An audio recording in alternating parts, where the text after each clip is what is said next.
Graça e paz, irmão. Bem-vindo a mais um vídeo de estudo da Palavra de Deus. E hoje nós vamos ler o Grande Conflito, capítulo 8, o poder da verdade. Se desejarem usar de violência para comigo, e isso é muito provável, pois não é para a instrução deles que me ordenam comparecer, ponho o caso nas mãos do Senhor. Ainda vive e reina aquele que preservou os jovens na fornalha ardente. Se ele não me salvar, minha vida é de pouca importância. Essas palavras foram palavras ditas por Lutero. E nós vemos aqui a expressa confiança em Deus.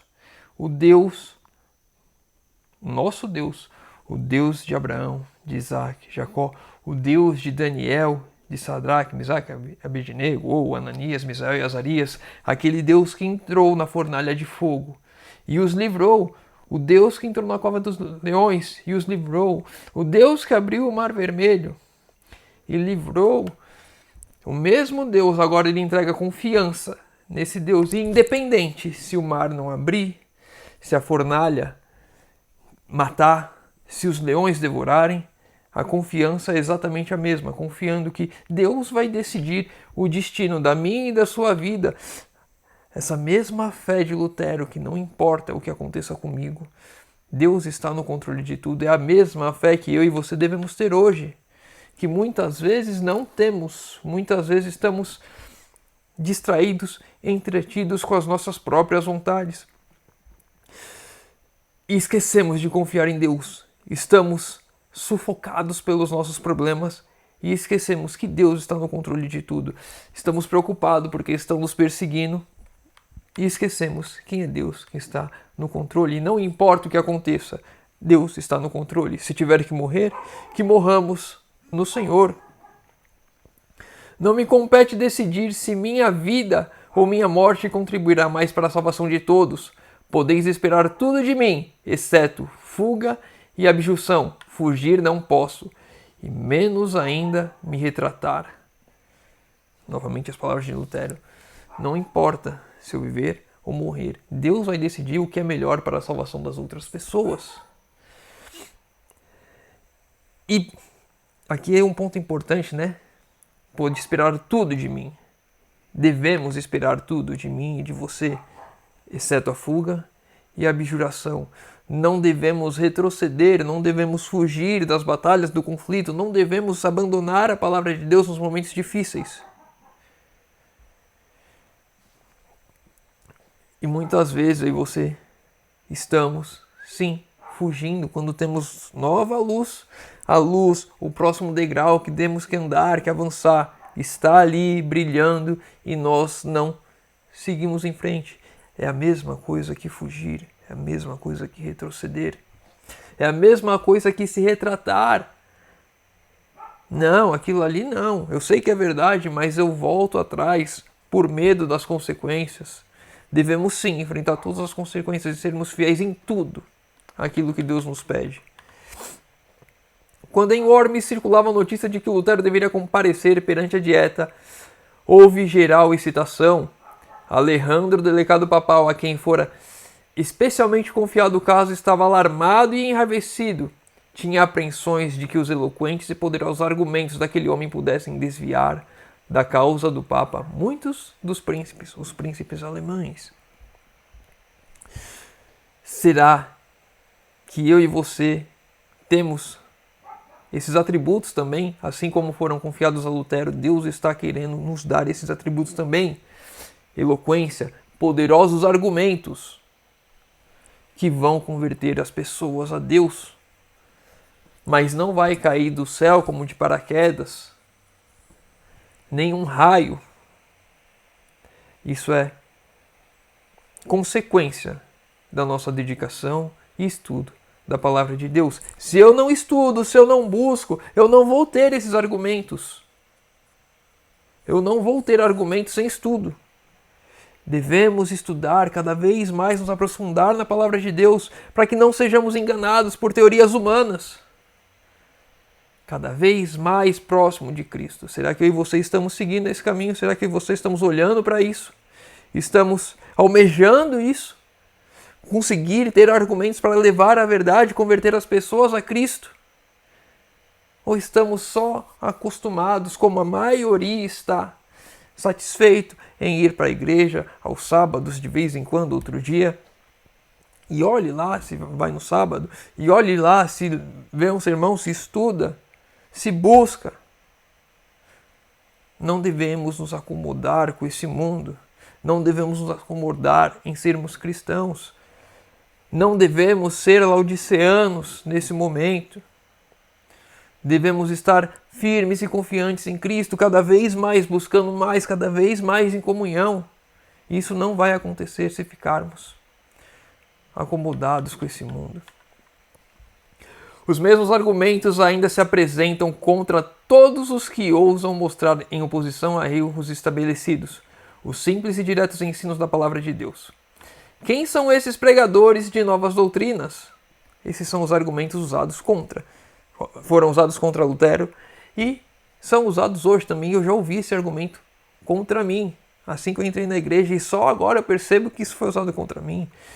Quem são esses pregadores de novas doutrinas? Exclamos que desejam uma religião popular. Ou seja, se você traz doutrinas que são impopulares, esse é um argumento que os da religião popular, do ecumenismo, não desejam, porque querem deixar o mais flexível possível para que todos possam ir e se acomodar com a religião que eles já possuem. São indoutos pouco numerosos de classes pobres, contudo pretendem ter a verdade e ser povo exclusivo de Deus. São ignorantes e estão enganados. Quão superior em número e influência é a nossa igreja? E eu já ouvi esse argumento, nossa, mas a nossa igreja, a pessoa falando do outro lado, já existe desde sempre. Pedro fundou a igreja. E agora essas novas ideias aí, novas igrejas aí surgindo, com essas ideias erradas, pequenas, não tem influência nenhuma. Ideias novas.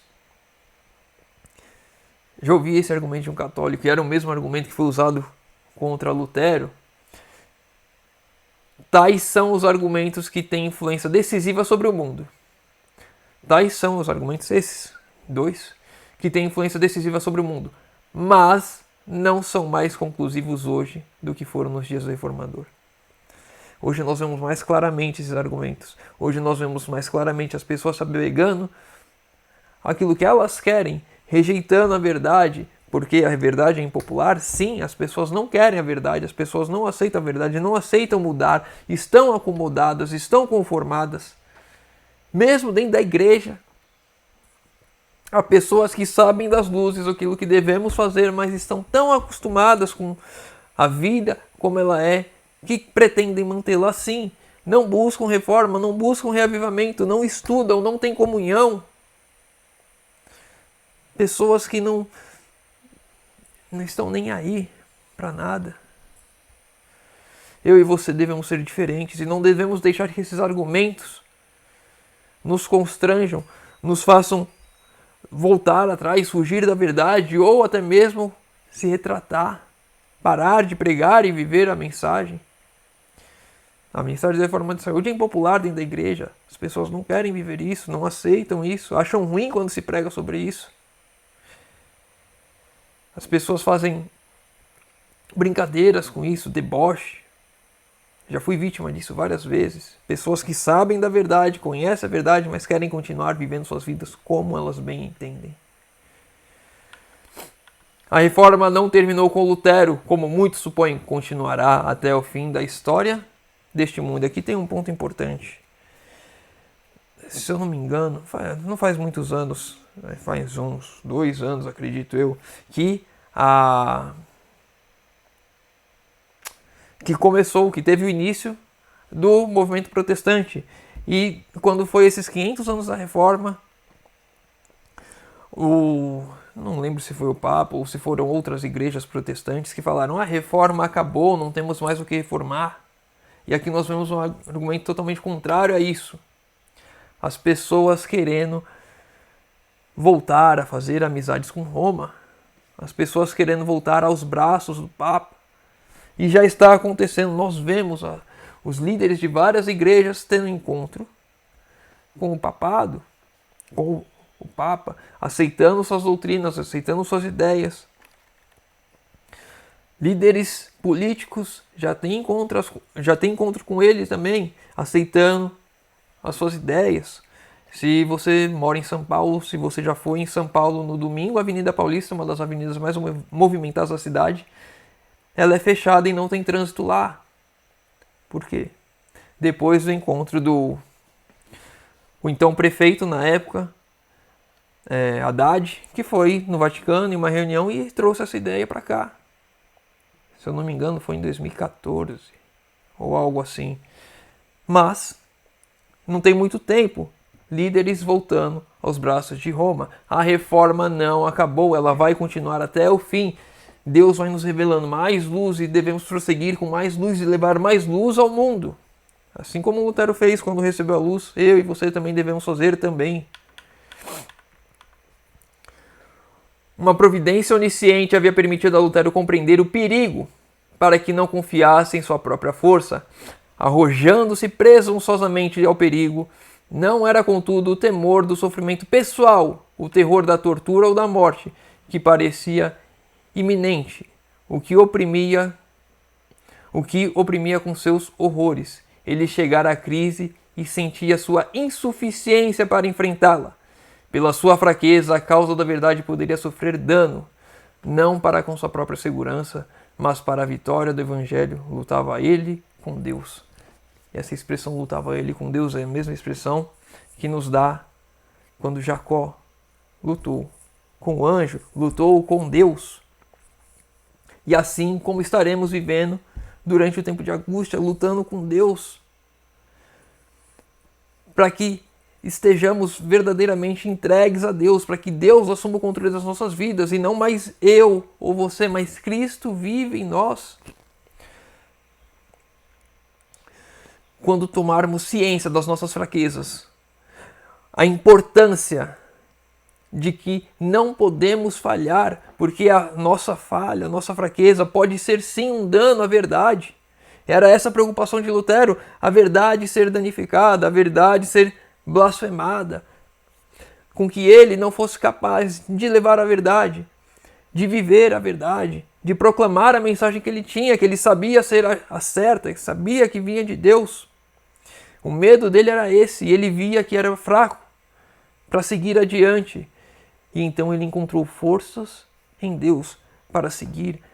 Deus o conduziu, Deus o susteve. E da mesma forma, eu e você, nos tempos em que vivemos, devemos continuar, sim, lutando com Deus, para que Ele nos fortaleça nas nossas fraquezas, para que Ele nos conduza, para que não sejamos uma pedra de tropeço para o Evangelho.